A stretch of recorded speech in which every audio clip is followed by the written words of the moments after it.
अस्सलाम वालेकुम dear student. अभी हमने पढ़ा बॉइलिंग पॉइंट, कुछ फैक्टर्स हमने देखे, इंटरमॉलिक्यूलर फोर्सेस के साथ क्या रिलेशन है। नेक्स्ट हम पढ़ने जा रहे हैं boiling point and external pressure. सबसे पहला पॉइंट आप अपने माइंड में ये बना लें, इसका आपस में रिलेशन डेवलप कर लें। क्या boiling point is directly proportional to external pressure। जब एक्सटर्नल प्रेशर हाई होगा तो बॉइलिंग पॉइंट जो है वो हाई होगा, और बॉइलिंग पॉइंट एक्सटर्नल प्रेशर पे डिपेंड करता है। क्यों? हमने बॉइलिंग पॉइंट की डेफिनेशन भी यही किया है, the temperature at which the vapour pressure of a liquid becomes equal to external pressure atmospheric pressure. तो उस पर डिपेंड कर रहा है, अगर एटमॉस्फेरिक प्रेशर हम इंक्रीज करेंगे तो बॉइलिंग पॉइंट इंक्रीज कर जाएगा, या एक्सटर्नल प्रेशर को हम डिक्रीज़ करेंगे तो बॉइलिंग पॉइंट जो है वो डिक्रीज़ कर जाएगा। इसकी एग्जांपल की तरफ आते हैं कि हमारे पास है फॉर एग्जांपल वाटर H2O। इसका जब बॉइलिंग पॉइंट जो है, बॉइलिंग पॉइंट मैं यहाँ पे लिख देता हूँ बॉइलिंग पॉइंट, वाटर का बॉइलिंग पॉइंट यहाँ मैं लिख देता हूँ एक्सटर्नल प्रेशर। अच्छा, जब वाटर का बॉइलिंग पॉइंट, ये सब्सटेंस, मैं इसको सब्सटेंस कह देता हूँ, ये मैंने सब्सटेंस वाटर लिया है, उसका बॉइलिंग पॉइंट और एक्सटर्नल प्रेशर के साथ क्या रिलेशन बन रहा है, ये मैंने लिया वाटर। अब देखें, जब एक्सटर्नल प्रेशर हमारे पास कम होगा तो बॉइलिंग पॉइंट भी क्या होगा, कम होगा। फॉर एग्जांपल मैं कहता हूँ ये है 23.7 टॉर, या इसी को दूसरे लफ्ज़ों में हम बोलते हैं mm ऑफ Hg। जब ये वाटर का इतना एक्सटर्नल प्रेशर है उस वक्त वाटर का बॉइलिंग पॉइंट कितना है, 25 डिग्री सेल्सियस। अब इसी से ऊपर की बात करता हूँ कि जब एक्सटर्नल प्रेशर नॉर्मल होता है, या जिसको हम बोलते हैं 760 टॉर, या जिसको हम दूसरे लफ्ज़ों में बोलते हैं 1 एटमॉस्फेरिक प्रेशर, उस वक्त वाटर का बॉइलिंग पॉइंट है 100 डिग्री सेल्सियस। अब हमने देखा कि जैसे जैसे प्रेशर बढ़ा, एक्सटर्नल प्रेशर के बढ़ने से बॉइलिंग पॉइंट भी बढ़ गया। ये नॉर्मल कंडीशंस पे है, ये रिड्यूस्ड प्रेशर के केस में हमने वाटर का बॉइलिंग पॉइंट स्टडी किया। अच्छा, अब हम देखते हैं कि जैसे जैसे हम अप हिल्स की तरफ जाते हैं, हम बुलंदी के मकामात की तरफ जाते हैं, तो वहाँ एक्सटर्नल प्रेशर जो है वो डिक्रीज़ होता है, उसके साथ साथ जो वाटर का बॉइलिंग पॉइंट है वो भी क्या कर जाता है, डिक्रीज़ कर जाता है। अगर मैं बात करूँ 700 टॉर की, तो ये ऐसा एक्सटर्नल प्रेशर है जो कहाँ पे होता है, इस जब ये 700 टॉर होगा उस वक्त वाटर बॉयल करता है 98 डिग्री सेल्सियस। और ये हमारे पास ये कहाँ पे होता है, मैं लिख देता हूँ एट मरी हिल्स।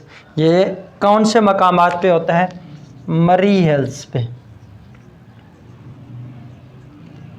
अच्छा, फिर इसी से अगले पॉइंट की बात करते हैं कि जैसे माउंट एवरेस्ट की बात करें तो वहाँ पे हमारे पास जो एक्सटर्नल प्रेशर है वो फर्दर इंक्रीज़ कर जाता है। जब फर्दर इंक्रीज़ करेगा तो उसका फर्दर डिक्रीज़ कर जाएगा। मिसाल के तौर पर 323 ये टॉर है, और इस वक्त वाटर का बॉइलिंग पॉइंट जो है 69 डिग्री सेल्सियस है, और ये किस मकाम पे होता है, माउंट एवरेस्ट पे। स्टूडेंट, ये सारे के सारे MCQ हैं। माउंट एवरेस्ट वहाँ पे है, माउंट एवरेस्ट पे। अब इसी तरह अगर मैं प्रेशर बढ़ा देता हूँ, ये 120 डिग्री सेल्सियस, अब टेम्परेचर मैंने बढ़ा दिया। जब टेम्परेचर बढ़ गया, कौन सा, बॉइलिंग टेम्परेचर, तो एक्सटर्नल प्रेशर के साथ बॉइलिंग पॉइंट का जो रिलेशन है वो डायरेक्ट है। तो अब यहाँ पे हमारे पास जो एक्सटर्नल प्रेशर होगा, सोचने वाली बात यह है कि वो इंक्रीज करेगा या डिक्रीज करेगा। ज़ाहरी बात है, हमने ये पॉइंट ऑलरेडी देख रखा है, हमें ये पॉइंट ऑलरेडी इस चीज़ का पता है कि जो एक्सटर्नल प्रेशर का बॉइलिंग पॉइंट के साथ रिलेशन है वो डायरेक्ट है। अब एक्सटर्नल प्रेशर जब बॉइलिंग पॉइंट बड़ा है तो एक्सटर्नल प्रेशर भी क्या बढ़ जाना है। तो ये क्या होता है 1489 टॉर, और ये ज़्यादातर कहाँ पे होता है, प्रेशर कुकर के अंदर। ये जो खाना पकाने के लिए हम प्रेशर कुकर यूज़ करते हैं ये। अब ये सारे के सारे स्टूडेंट क्या हैं, अब देखें सबस्टांस एक ही है। जब सबस्टांस एक है तो एक्सटर्नल प्रेशर के चेंज होने से उस वाटर का जो बॉइलिंग पॉइंट है वो क्या होता जा रहा है, चेंज होता जा रहा है। जब एक्सटर्नल प्रेशर हमने कम किया बॉइलिंग पॉइंट कम हो गया, जब एक्सटर्नल प्रेशर हमने इंक्रीज़ किया बॉइलिंग पॉइंट हमने क्या देखा, इंक्रीज़ हो गया। अब देखें यही बात है, ये आपने कुछ इन्फॉर्मेशन याद रखनी है कि जब 23.7 टॉर एक्सटर्नल प्रेशर है तो उस वक्त वाटर का बॉइलिंग पॉइंट 25 डिग्री सेल्सियस है। ये 76 टॉर जो है ये 1 एटीएम प्रेशर, तो ये नॉर्मल कंडीशन पे वाटर का बॉइलिंग पॉइंट 100 डिग्री सेल्सियस है। 700 टॉर मरी हेल पे अब जो एक्सटर्नल प्रेशर डिक्रीज़ हो गया है तो जो हमारे पास वाटर का बॉइलिंग पॉइंट है वो भी डिक्रीज़ हो गया है। माउंट एवरेस्ट पे एक्सटर्नल प्रेशर और डिक्रीज़ कर गया है तो वाटर का बॉइलिंग पॉइंट भी डिक्रीज़ कर गया। प्रेशर कुकर में प्रेशर इंक्रीज़ कर रहा है, एक्सटर्नल प्रेशर 1489 टॉर, हम आर्टिफिशियल वे में जाके उसका एक्सटर्नल प्रेशर जो है वो इंक्रीज़ कर देते हैं, जिसके रिजल्ट में उसका जो बॉइलिंग पॉइंट है वाटर का वो भी इंक्रीज़ कर गया है। अभी हम अगली रीज़न एप्लीकेशंस में देखेंगे। एक और इंफॉर्मेशंस या एक और बात, मैंने कहा कि जो बॉइलिंग पॉइंट है ये एक टेम्परेचर है, ये मैंने पिछली बात बॉइलिंग पॉइंट ये एक टेम्परेचर है और ये सिर्फ और सिर्फ लिक्विड के केस में हम स्टडी करते हैं, सॉलिड और गैसेस के केस में कोई बॉइलिंग पॉइंट को हम स्टडी नहीं करते। मैं कहता हूँ वाटर का जो बॉइलिंग पॉइंट है, अब ज़रा देखें which is not boiling point of water, मैं लिखता हूँ 25 डिग्री सेल्सियस, ये भी मैंने एक ऑप्शन लिख दिया। अब ये एमडी कैट का क्वेश्चन भी पूछा जा सकता है। बी पॉइंट में मैं लेट सपोज लिख देता हूँ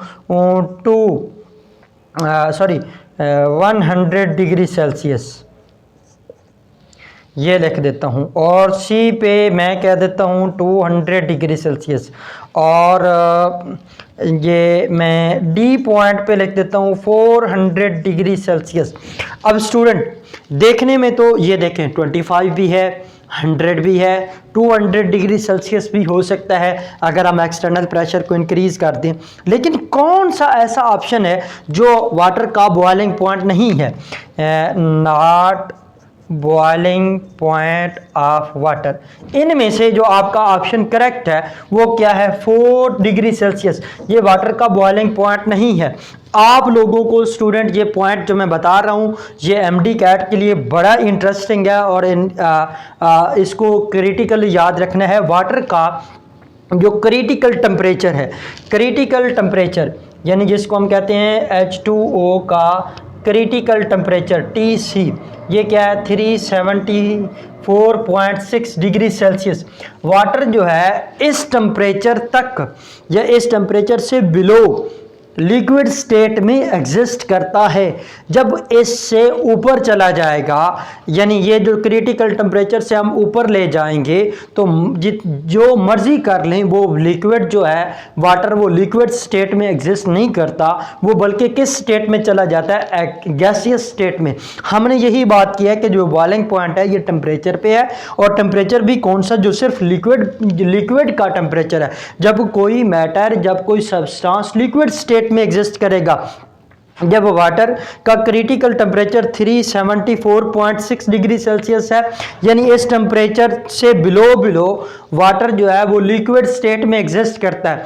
इस टेम्परेचर से जब हम अबव जाते हैं तो वाटर लिक्विड स्टेट में एग्जिस्ट नहीं करता बल्कि वो गैसियस स्टेट में एग्जिस्ट करता है। तो सिंपल बात क्या हो गई कि इससे ऊपर जो भी टेम्परेचर होगा, अब जो 400 डिग्री सेल्सियस है वो अबव क्रिटिकल टेम्परेचर है, यहाँ पे वाटर लिक्विड स्टेट में एग्जिस्ट कर ही नहीं रहा था, तो फिर ये वाटर का बॉइलिंग पॉइंट नहीं होगा। तो नेक्स्ट हम बातें हैं एप्लीकेशंस ऑफ द जो आती हैं बॉइलिंग पॉइंट वेरिएशन के साथ, उसको देखते हैं। यहाँ तक कोई पॉइंट है तो आप नोट कर लें।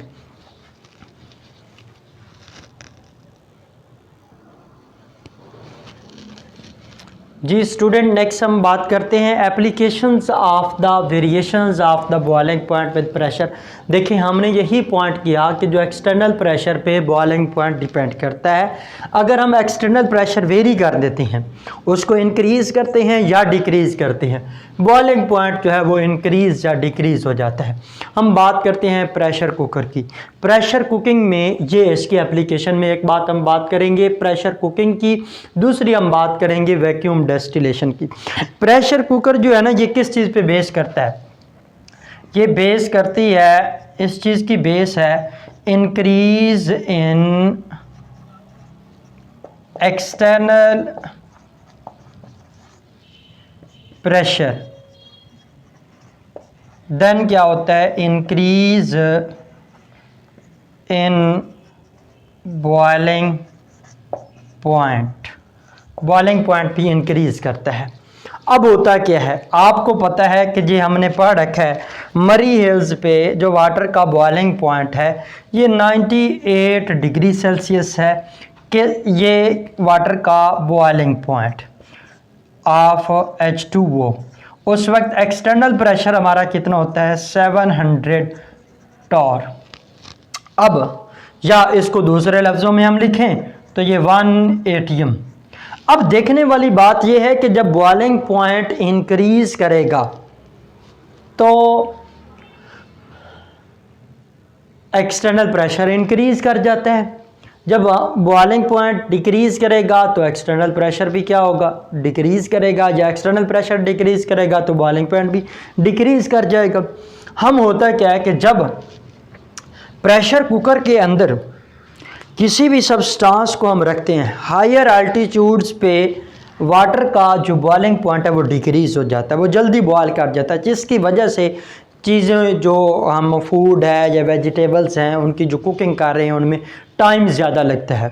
हम ये चाहते हैं कि उसमें कम टाइम लगे, तो हम मोस्टली उस कम टाइम लगने के लिए प्रेशर कुकर का यूज़ करते हैं। इस प्रेशर कुकिंग के अंदर जो हम एक्सटर्नल प्रेशर है वो आर्टिफिशियल वे में एक्सटर्नल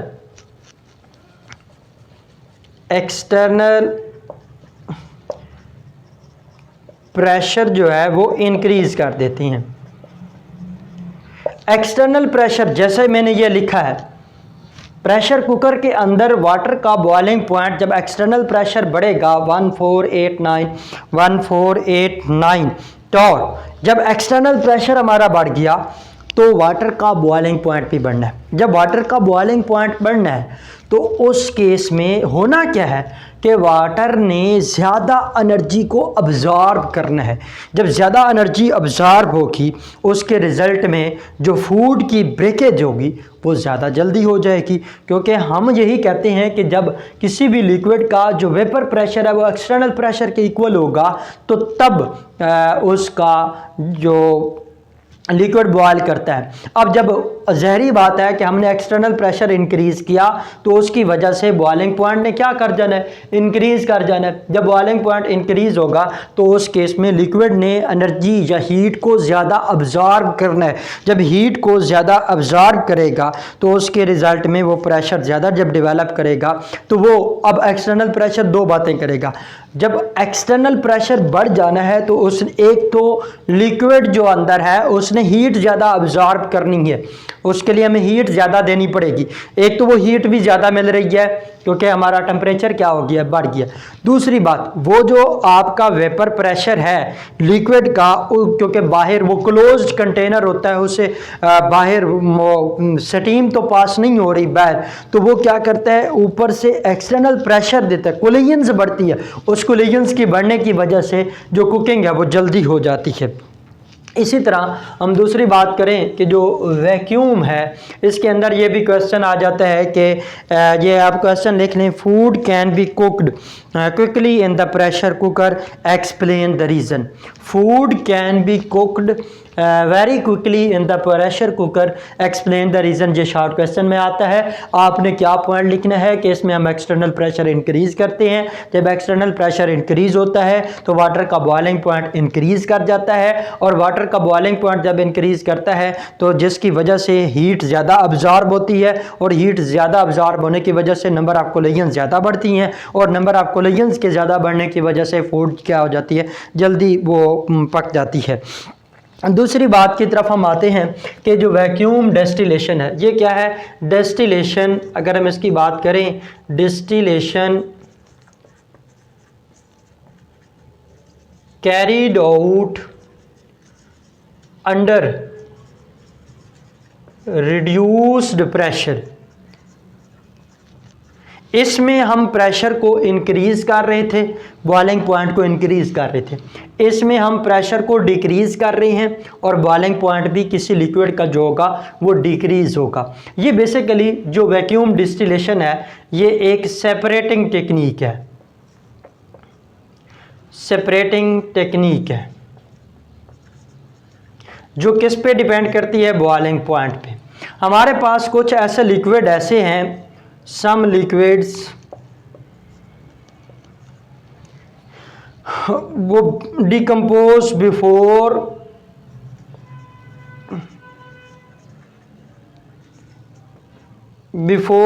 its boiling point। कुछ ऐसे लिक्विड हैं जो अपने बॉइलिंग पॉइंट पे पहुंचने से पहले डिकम्पोज हो जाती हैं, और अगर हमने उनकी डिस्टिलेशन करनी है, उनको सेपरेट करना है, तो हमें क्या करना पड़ेगा? ऐसे लिक्विड्स के केस में प्रेशर को रिड्यूस करना पड़ेगा। वैक्यूम डिस्टिलेशन, पहले आप डिस्टिलेशन का मतलब समझ लें, ये एक सेपरेटिंग टेक्निक है, क्योंकि जब हम लिक्विड यूज़ कर रहे हैं तो लिक्विड के लिए जो सेपरेटिंग टेक्निक यूज़ होती है वो डिस्टिलेशन होती है, और वो किस पे डिपेंड करती है? बॉइलिंग पॉइंट पे। हमारे पास कुछ ऐसे लिक्विड हैं जिनका बॉइलिंग पॉइंट ज़्यादा होता है, लेकिन वो अपने बॉइलिंग पॉइंट पर पहुंचने से पहले अपने आप को डिकम्पोज कर देते हैं। हम उनको सेपरेट नहीं कर सकते। इस केस में हमें एक्सटर्नल प्रेशर को क्या करना पड़ता है? रिड्यूस करना पड़ता है। एक्सटर्नल प्रेशर को रिड्यूस करना पड़ता है। अब होता क्या है, मैं एक एग्जांपल लेता हूँ। जैसे कि हमें पता है ग्लिसरीन है, ग्लिसरीन जिसको हम दूसरे लफ्ज़ों में ग्लाइसरोल भी बोलते हैं। इसके अगर फार्मूला की बात करें तो OH ये इसका केमिकल फार्मूला भी है, ये ग्लाइसरोल। इस ग्लाइसरीन का बॉइलिंग पॉइंट है 290 डिग्री सेल्सियस। कब? जब एक्सटर्नल प्रेशर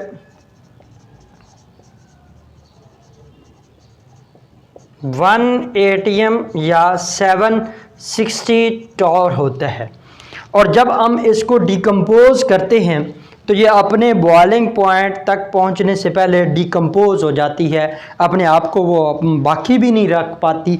यानी इस 290 डिग्री सेल्सियस जो इसका बॉइलिंग पॉइंट है, इससे पहले ये अपने आप को क्या कर देती है? डिकम्पोज कर देती है, जिसकी वजह से हम इसको सेपरेट नहीं कर पाते। जब एक्सटर्नल प्रेशर 1 atm या 760 जो टॉर के इक्वल होता है। अब अगर हम प्रेशर को रिड्यूस कर देते हैं, प्रेशर रिड्यूस कितना किया? प्रेशर को रिड्यूस कर देते हैं, एक्सटर्नल प्रेशर को रिड्यूस कर देते हैं, रिड्यूस करके उसको 50 टॉर पे ले आते हैं, तो फिर जो ग्लिसरीन का बॉइलिंग पॉइंट बनता है वो बनता है 210 डिग्री सेल्सियस। और फिर इस ग्लिसरीन को डिकम्पोज किए बगैर ईजीली इसको क्या किया जा सकता है? सेपरेट किया जा सकता है। यानी इसकी डिकम्पोजिशन नहीं होगी। जब हमने प्रेशर को रिड्यूस कर दिया तो इस ग्लिसरीन का बॉइलिंग पॉइंट भी क्या कर गया? डिक्रीज कर गया। और बॉइलिंग पॉइंट डिक्रीज कितना किया? जब हमने एक्सटर्नल प्रेशर 50 टॉर कर दिया 1760 टॉर की बजाय, तो उसका बॉइलिंग पॉइंट अब 290 डिग्री सेल्सियस नहीं रहा, बल्कि कितना बन गया 210 डिग्री सेल्सियस। जब बॉइलिंग पॉइंट डिक्रीज कर गया तो अब ये डिकम्पोज हुए बगैर हम इसको सेपरेट कर देते हैं। वैक्यूम डिस्टिलेशन के थ्रू हम इसकी सेपरेशन इजीली कर सकते हैं।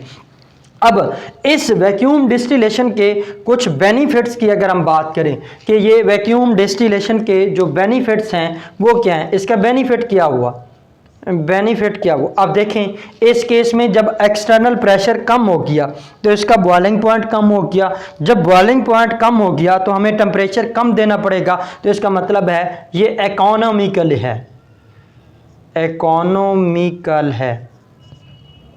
इकोनॉमिकली ये फेवर करता है, क्योंकि इसमें हमें टेम्परेचर कम देना पड़ता है। इस टेम्परेचर तक जाने के लिए हमें एनर्जी कम देनी पड़ेगी, वो हीट कम अब्जॉर्ब करेगा, तो इसका मतलब है इकोनॉमिकल फेवर करेगा।